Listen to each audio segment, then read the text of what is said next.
Andreea, please, you are from Romania. I am, yes. You've been living here for a long time. Yeah, I have. They have not kicked me out yet. Yet. Do you think they will? Hopefully not. I've been a good girl. I've been a good citizen. Okay. Andreea, why acting? Oh, gosh, I answered this question quite a few times lately, but I'm happy to say it again. Why acting? I think I've always been drawn to performing since very young. I think it's an innate thing, isn't it? You either are or are not a performer. So I would subject my family to any kind of performing. My parents saw that, so kind of took me to dancing. That was kind of the expression I was allowed to have from the age of 7. So I've been on stage until 12 years old, kind of constantly. So I didn't know much about acting. I didn't have any kind of inkling. But as I say, I was drawn to singing, although I shouldn't be doing it, dancing, and any chance to be on stage. And then around 16, I think, I kind of started looking at films and thinking about actors a bit differently. And I just started, reading about it, and as I say, just studying it, and I thought, gosh, I think this is me. I think I want to be an actor. Discovered Judi Dench, and that's kind of the beginning of the end, isn't it? Right. You discovered Judi Dench, and that's Judi it. Dench. Yeah, I definitely want to be her when I grow up. Yeah, but beautiful woman, amazing actress. Absolutely, and then it's just everything that she is about is just an actor and a human being's dream. So it's not that I want to emulate her, because I couldn't anyway, but she's admirable. Yeah.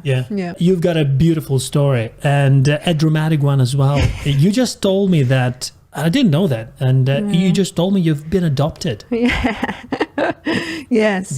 That's great, because we're talking about like you could play different roles, and you talk about you are playing German, and it was said like, why you can play German, so you are cast more for German. You said that you've been adopted. Wow. I have. Thanks, parents. I've had quite a few tries at having a family. You don't know what happened? Probably something happened. I have some vague information, but I've just been always, since my parents told me, always felt like I shouldn't inquire more into the biological ones, because one, I felt like I would offend my parents that raised me, and that if by wanting to find out, that probably just a little bit of fear as well. I don't know what it is really, and I am promising myself and my daughters, because she deserves to know her lineage as well, to go on and inquire. But I have a mate, actually, she is adopted from Romania. She grew up in the UK, and she'd been more brave about that than I have, and she went on to try and discover her where she comes from and all that, and orphanages in Romania, probably know a little bit about it. They weren't run properly, and they were basically mistreating us and all that. So all of the documentation is burned, and I feel like if I were to go down that route and try and find them, or find, because I understand I have siblings as well, it would be probably quite a painful process and might not lead me too much, because the traces of, you need people to work with you, to give you that information, not to close the doors in front of you. And she has had that experience, and I think that's put me off. Yeah. So biological daughter, but she's curious to find out about her grandparents. Yeah. She's curious to know our roots, basically, where we come from. So as I say, everything involves me as well. So she knows on the other side, but she doesn't know about me, and she just wonders. And then she'll look at me sometimes and go like, "You don't look Romanian," and I'll be like, "You probably are, whatever." And I'm just like, I don't know. How did you decide to come to London? So initially I went to Exeter, which was really good, because it's a small town. It's a small town, and it was perfect for me coming from a small town, rather than being overwhelmed. And then I started acting lessons in London. So I would come once, I spent a year in Exeter, and I'd come to London once a month, and I'd be doing the lessons in London, and I'd be completely exhausted with a massive headache, but so satisfied. And then how long is the journey? The journey from Exeter to London to Oxted was 4 hours. Yeah. I'd come to Victoria 4 and then from hours? Yeah. Both direction, I guess. If 8 hours Are you return. serious? Yeah. One direction, 4 hours? Yeah, so I'd leave like at 5 o'clock in the morning, get here. Probably my lesson was around 10 o'clock, so I'd get to my lesson at 10 o'clock and then he knew that, my teacher, he knew that I was coming from afar, so he was kind of compressing the lessons, and I think we'd spend 4 hours together, and as I said, my head would be exploding, but I'd be so happy. And then I'd spend the night probably at some Airbnb or something. On Sunday, visit a little bit around London, being a tourist, and then go back home next to That's unbelievable. That's passion for you. That's passion for acting. Yeah, definitely. Yeah, because I was in a situation where I could be myself and really concentrate and try and know myself and go for it. Really, I was like, I need to see how I am in that situation. You know, try and work and try and learn and stuff. But you've never done acting before that? I've not more than school stuff. I've tried to do some stuff in school, in high school, but which is more harmful probably than good. No, not at all. No, it was good. I think many have that kind of beginning, isn't it? I mean, because when I went to do acting, so the teacher told us, this is the Academy of Arts. Forget everything you've learned until now. Now let's start from here. Do you know what I mean? Yeah. So that's why I said. Could be. Yeah. It's probably about approach as well. But I've not been touched by the Romanian schooling in arts. Yeah. So, which sometimes I feel sad about. But yeah, I know many people say that. So. Anyway, just was life. That's unbelievable. So, but did you work at the same time? I did. Yeah, I had some jobs. Wow. Yeah, what did you do? 2 jobs. Everything. I was at the time, I think in Exeter actually, I was working as a waitress and being a nanny. the usual stuff. Isn't the it? usual stuff for us. Yeah, exactly. But I was just happy to have that money that I made and then to invest in myself and go and do in the weekend whatever I wanted to do. That's unbelievable. Such a beautiful story. I was happy. I was happy to do it, and I didn't. When I say that, because I didn't think it was hard. It was. I was free finally to do what I wanted. And to support myself and all of that, and it didn't seem hard to me. I mean, like, and then when I tell people, I realize, okay, maybe now. I mean, after 10 years of doing that, you realize seriously, was that me? Yeah, and then I came to London because someone actually was telling me that. Maybe you should go that way. But I'm so glad I had that year in Exeter, because I think London, coming from a small town and never having spent time in Romania in another town or city, would have overwhelmed me. Or probably would have kind of So I'm glad to have had that transition. Yeah. So it's been like what? Like, did you say 11 years? 10 years. So 11 years of UK and 10 years of London. Yeah. So. 10 years, are you happy? I am, yeah. Yeah? Yeah. So what are your expectations now that you've been like, you've invested 10 years of your life in acting like 100%? Yeah, I mean, like, I've had a break at some point, having a child and having to concentrate on my family and making sure that I don't lose the balance. Sight and of what's important, really. It was really good again, because sometimes you go like, because I had that period where I wanted to experience it and I wanted to learn and I wanted to, and you go like, okay, but am I good at it, or am I thinking I'm wanting it so much I don't even know how to discern if I am or I'm not good. So and then also it's like, am I wanting it because I've not been able to do it so far, or am I wanting it because it really is in my heart and I really can't? As you know, probably they say, if you're not in it for the passion and not in it for then don't be, And so I wanted to discover that, to see how I would feel like to just do normal job and not do any kind of acting. Yeah. And I was yearning it. I was really, I wouldn't say depressed, but I was really sad for not.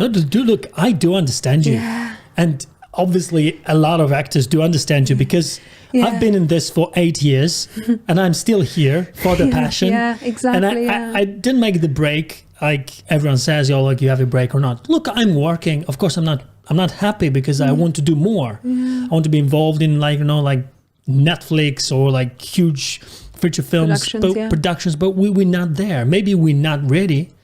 I don't know. Maybe you are ready, but you're not getting the right opportunities. It could very well be, I suppose that's another big conversation, but you can very well have a good year and when you go like, I think I'm getting somewhere, or I've had that kind of role, and then very well, be forgotten because you don't know it's so fickle. Yeah. But I just wanted to know myself, to know if I am really an actor for the right reasons or I'm not. So, and it was good. So I then auditioned for, because, again, as you say, like, at our level you have to do what you can do, so we do lots of adverts, don't we? So I love adverts. Come on, this is where the money and they pay, exactly, yeah. So they pay well. So I did an advert because that would, of course, you have to take that financial aspect into. You can say the advert. You can say it here. It's fine. No, let people check it out. Yeah. No, it's fine. It doesn't matter. But what I was going to say is that I auditioned. I auditioned for it. I got it, and actually they changed the contract for me on the night of the shoot, which was funny, but it allowed me to give me more money, a bigger role. Yeah. It was just like, but the idea was like my family was, okay, you getting back into this drive of, trying an audition and all that, which means that you can't have a normal job, or, you can't have a full-time job normal job, I hate that, but, a different kind of job to be able to pay rent. And exactly, yeah.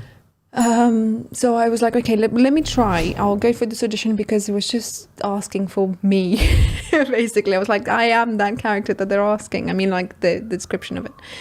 And I got it, and it was good money. So I was like, I can now get back into it because I'm able to, out of that to pay rent for the next year. Months, yeah, exactly. So that was good. And it was like, a sign that I could get back into it. This is it. Yeah. So then it started again, auditioning, trying to do, get good headshots, getting good material, that's very getting important, good. Isn't it? Yeah, exactly. Getting better agents and stuff like that. So and that's another thing for me. Like if you feel like you're not progressing or you're regressing, then again maybe you need to take stock of what's happening and think a bit, is it worth doing and stuff like that. But I've been progressing every year, so.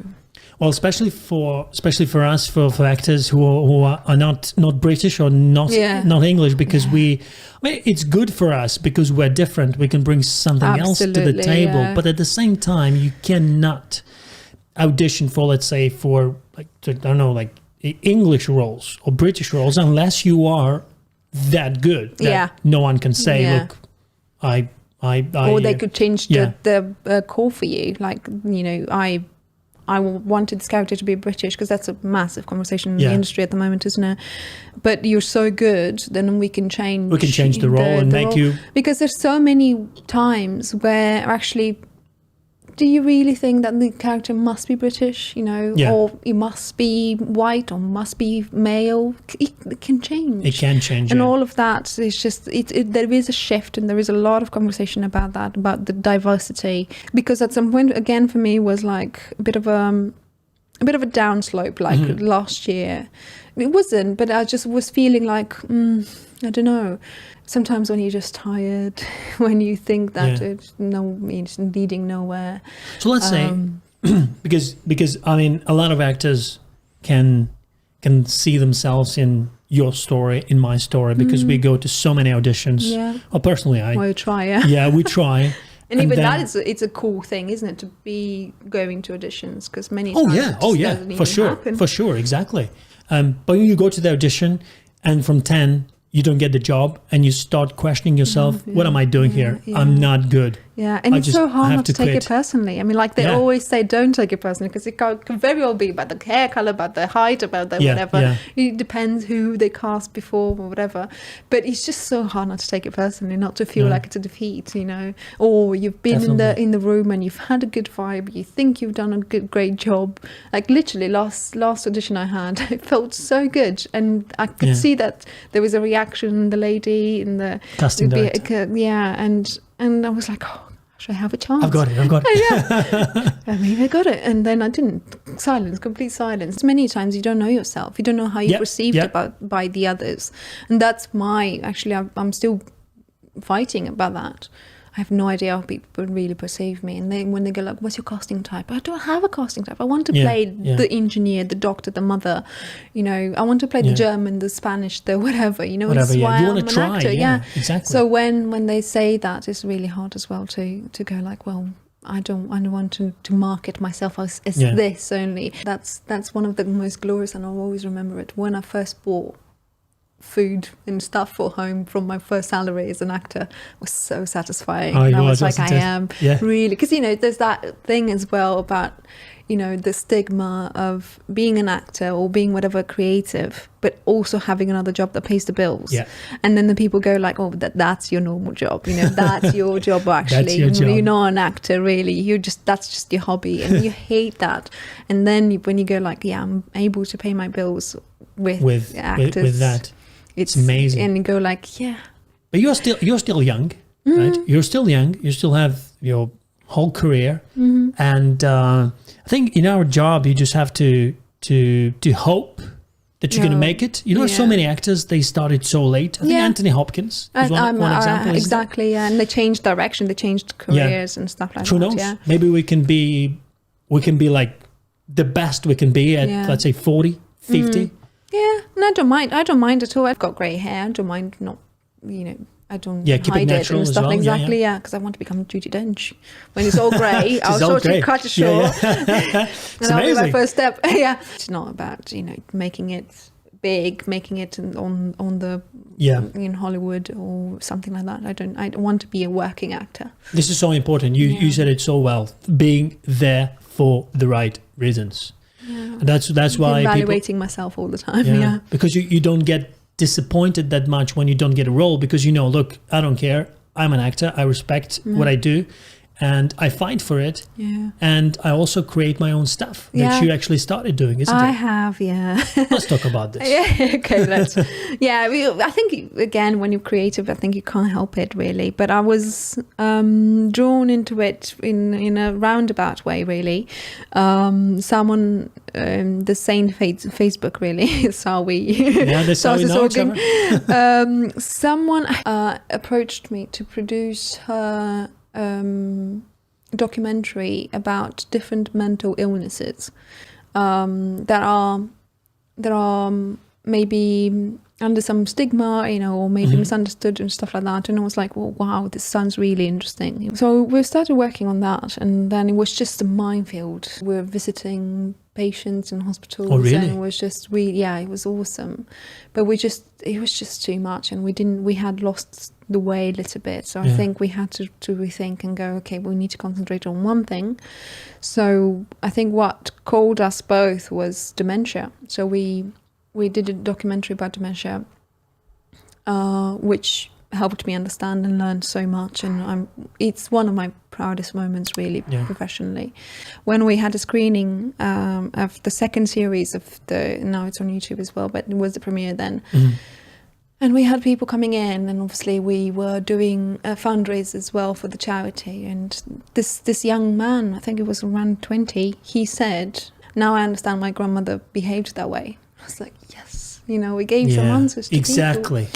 So I'm in private, I'm happy to talk to you about this more. But that's a different discussion. We're here to talk about acting. I continued after with producing with some short films. A comedy, because I've been trying to do some comedies, but I've never got hired to do one. So I was like, that's fine, and we did it for it got screened at Raindance Film Festival. That was fun, and now I'm producing. I suppose it's also producing a campaign.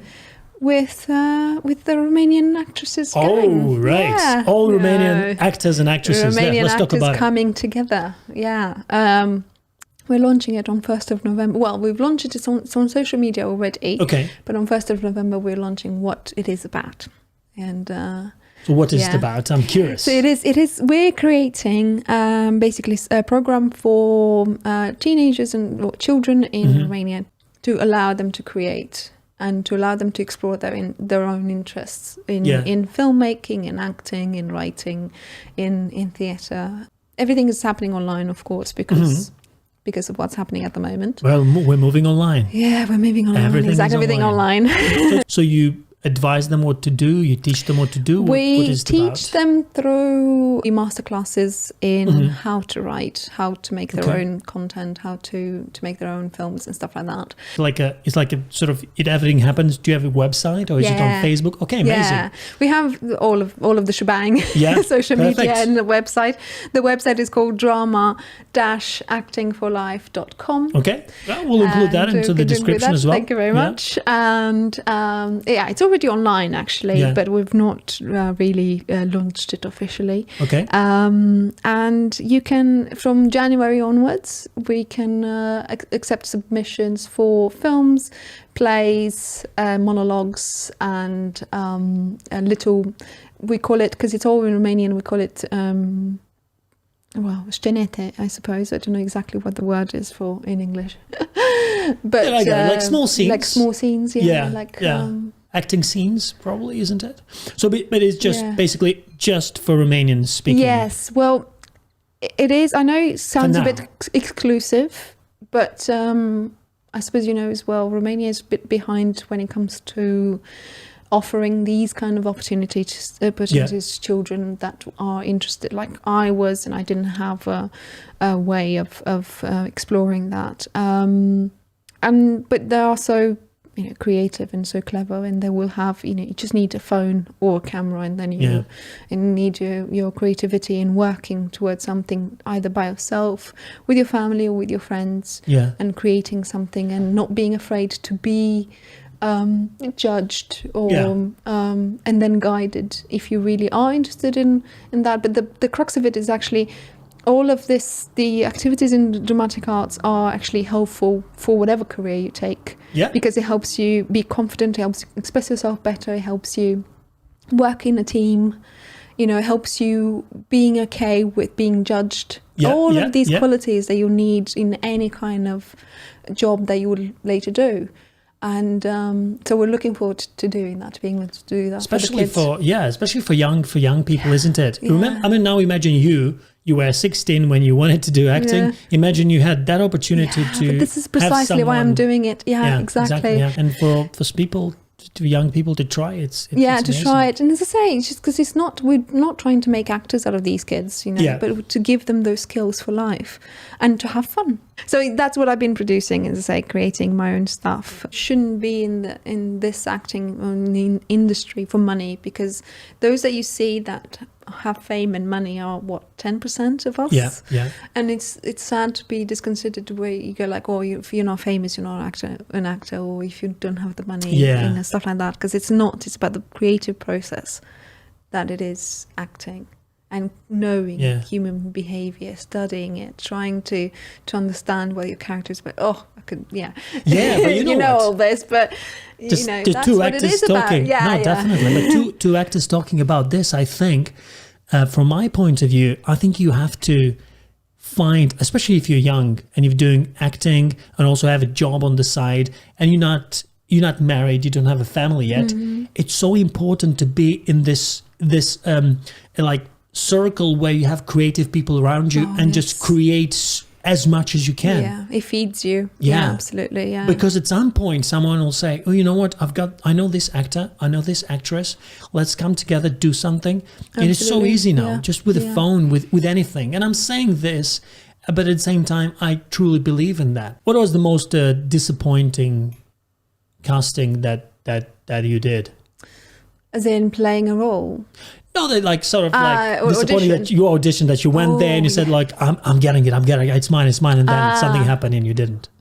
I don't know if I've had, as I said, or the biggest audition. What did you audition for? Say a film or something. Yes, I had a role. Well, I had it, and it was written off. And I can't say the production because it's a known one. Really? No. I see. I can't say that. James Bond. Bond. No. I'm joking. TV series. Yeah. Netflix. But no. I'm joking. BBC. But no more. No, where I was there, I was, chatting with the main actor and having fun and really being happy and all that. And I got on set, and the lady producer said, "Oh, well, we're not doing that scene anymore, so you're not needed anymore." That broke my heart. That was hard. This is what happens. It happens all the time. Yeah. It depends on the budget. Especially Depends on TV the series. Maybe look, we don't have another 2 minutes for this scene because it's not important. Yeah. You know, it was a day shoot, so it wasn't a massive role, but it would have been good enough. Well, the horriblest audition. Of course, I didn't take the role, but that was massive, stupid. I did a mess. I was auditioning for theatre play. Oh, okay. And the director, whoever sent the script, sent it without the right order. So I learned it in the wrong order. So I learned it in the order that they sent me it. You know, 'cause sometimes it's just mechanical enough that you don't realize it doesn't necessarily have a flow. Or that's the order. I printed it out. I studied it. I read it. I learned it and all that. But I got to the audition, and then, you know, we do the first page, which happened to be the right one. All good. But then we get to the second page, and he, the one that was reading with me, was saying other things that me. Oh my God. You were replying to him different words. And that completely threw me. It was just like, I was completely done. Director goes like, "Well, it's all right. You can hold a script." But I was just so adamant to show him that I've learned my lines. You've learned the lines, yeah. That I was like, "No, I can do it." I was like, I saw the page. I can do it, you know. No, it's just everything was just gone. And he was like, "Fine, that's fine." You know, I read it off the page, and obviously it just didn't work. But then another bit, because it was Mata Hari, so I was auditioning for Mata Hari, again German, and she was a dancer as well. She was pretending to be a dancer. Yeah, I had to do that. Yeah, say, let's hear a little bit of German accent. No, thank you. I can't do that. I can't do that. I can't do that. But she was a dancer, and again, I danced in my life as well, so I was really excited about that. She was just like, "Yeah, you just go to that bit where you have to dance." So I did that, and they were really happy with it. It seemed like it, but I could tell that he was just so deflated. So I didn't get it. I don't think that. Do you think they really yes, thought because that, I fumbled seriously? so much after. I knew I wouldn't have liked myself. I just wanted to disappear. But you know what happened to me once. I went to an audition for the first one. I went to the second one. Good. I got the part. We go to I think it was a costume fitting. Went to the costume fitting, and we met all the actors, and signed the contract on the same day. The contract, and then the director, you know, we all met with all actors and all them, and you know, had to play like a very physical part, and I also was the bad guy, and the main actor was a good guy. And we were together, like rehearsing, saying the scene. And then after everything happened, director comes to me and said, "You know, Nikon, look, you're great, man. You're amazing. You're doing a fantastic job, but you're too short. It's not going to work for fighting scenes and stuff like this." But I signed the contract, and I was about like, £30,000 for like 1 week or something. And, you know, I could have went to whatever, like court and get my money. But, you know, it was goodwill in a sense, you know. It's true. Actually worked. It's true. But the guy was like, he was tall, you know. It's like, look, and I said, it's fine. And the director was so impressed, like, "Oh, well, look at this guy. He didn't even say anything." Books, and you are in his good books, and probably when the role is good for you, he'll call you back. I hope when I'll get taller. A shorter guy. You always brilliant. have to. Well done. No, you have to. You have to try and be a good guy, person. Yeah, I think. And I've seen the film, and it's amazing. And indeed, the other guy, the bad guy, maybe he wasn't like, let's say, me. Maybe he wasn't probably that good at that role. Yeah, but he was the right height. Yeah, exactly. And then the difference was like, what, 10, 15, 20% of that? But it's fine. It was enough. Yeah. Do you know what I wanted to tell you? Because I met this amazing actress. She's an ambassador for all Romanian actors. It's Ana Maria Marinca. Yeah. Do you know her? Oh, yeah. Have you met her? Yes, I have a couple of times, yeah. Isn't she amazing? How does she do this? Because she's getting work. She is. She's on a different level, right? Yeah, she is. She's on that level that I think probably we all want to be. And I do admire her as well, because again, she's not famous or anything like that, but she is getting the work and the quality work. I mean, she's worked with Scarlett Johansson. She's worked with Benedict Cumberbatch, and she's had. I mean, like she has a BAFTA for the Sex Traffic. For TV sure. Series, actually, it is, isn't it? That's which I've been trying to watch, but I've not managed. But yeah, no, she's what to start with. She's very talented. She's had a different start, and that's I suppose it helped because her parents were creatives and for supported sure. her. Of course, it helps. Yeah. But no, she's lovely. But for she's us, American. Sorry, what? She's lovely, and she's Romanian now. Yeah, and she's from Iași as well. So is she? Of course, Moldovan. So Moldovan. But no, she's such an inspiration for all of us. How did you meet her? I met her on River, this BBC series that I did in 2015. Is it River shot in Glasgow?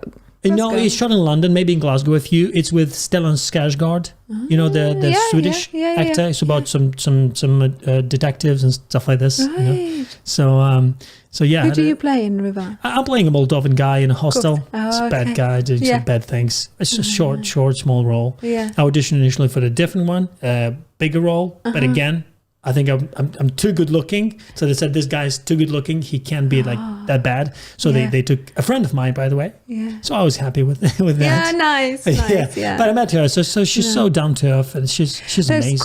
There's quite a feue Romanian actresses as well that again, and it's just I admire, and I know that if there is a chance for us. But like for example, Madalina Belariu, she's making awesome stuff. Alina Sherban, she's again great, and I've seen Different her level. in the beginning, and she was just amazing, and I knew she's something else. But there's people that put their lives on the line, saying like they work so much. Okay, Andreea, thank you so much. I think we have to wrap it up. A lot, No, not a lot. It's just 1 really hour, nice. 1 hour, probably 5 minutes. Yeah, but we're not going yet. We're not going yet because I wanted to put you like a very straight question. So what are your expectations? Where do you see yourself, let's say, in 10 years' time? I see myself being able to work on the roles that I would like to work on, being able to be part of that diversity in roles, being able maybe to change the perception about Eastern Europeans, and being able to live in Romania and only come here for the films the production I want to work on. Really? Yeah. Do you really want to live in Romania? Why? We bought a house in the mountains in Romania, and it's just a little haven. So myself and my husband, because my daughter doesn't really want to come, are dreaming to be there, and not having to worry about. He doesn't like London anymore, and because he grew up here, and I'm getting to the point when I've tried, I've went out, I've networked, I've auditioned, I've travelled, all that. So I feel like, if I get to that point where they know me, they know what I can do, and they just go like, we have a role for you. Okay, send me the stuff. Okay, I'll take it, and I fly over here and do it, and then I go home to my peace. But that's genius. Yeah, that's I wish one day you can do that. Yeah, thank you. Because same for you, wherever you wish to be in 10 years' time. Where do you want to be in 10 years' time? Very good question. I don't know what to say. I think I agree with you. I would live in a peaceful place, countryside. I grew up in the countryside. I love peacefulness. I like the green. Somewhere in mountains, why not? But again, I would like to work. But and also being in London, I don't think I would have been able to do this if I was somewhere else. That's true. Somewhere, we shouldn't dismiss London for that. Exactly. And I loved my time and my variety. And I would love to still, because when we were deciding that, and when we bought the house for that purpose, I was thinking of. For myself, it's like, how would I feel again not having something creative to work on?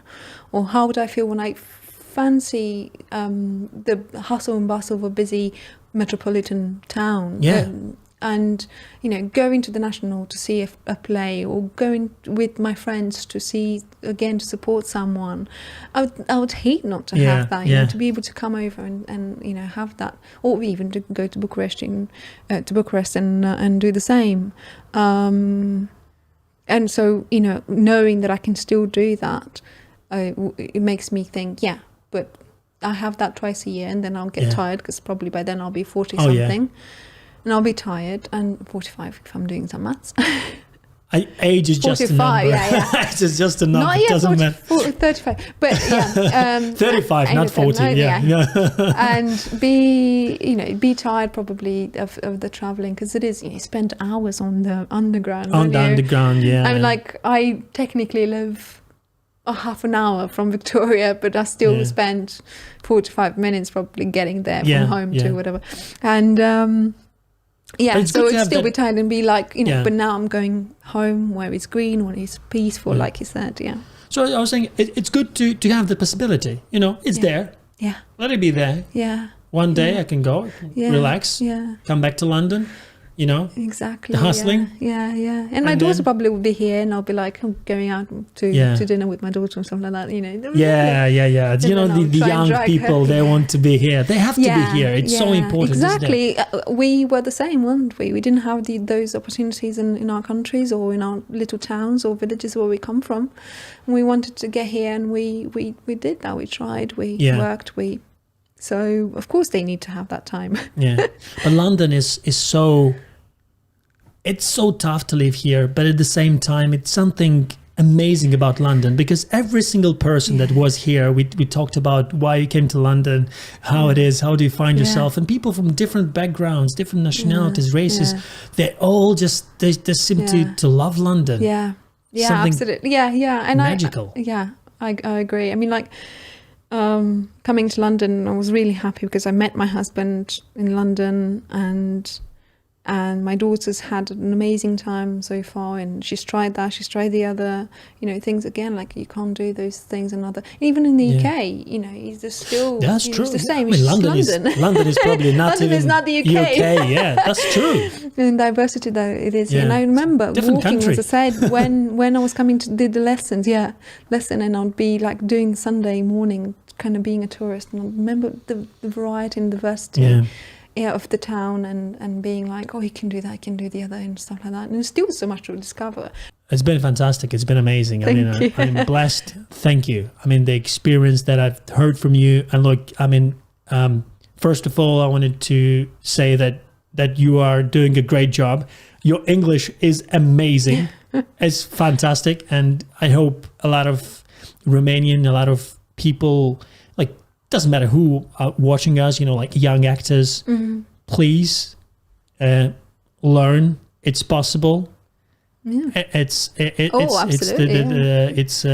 especially if you're in London, it's the city of possibilities, and just should never be afraid. I like what you said about doing it for the right reasons, even if you'll never be, you know, super, say, popular or super rich from that, isn't it? Yeah. Again, a long conversation, but I tell my daughter, you don't want to be famous. You just can't eat your bloody dinner outside in a restaurant because people be gulping at you. You don't want to be famous. Exactly. It's not good.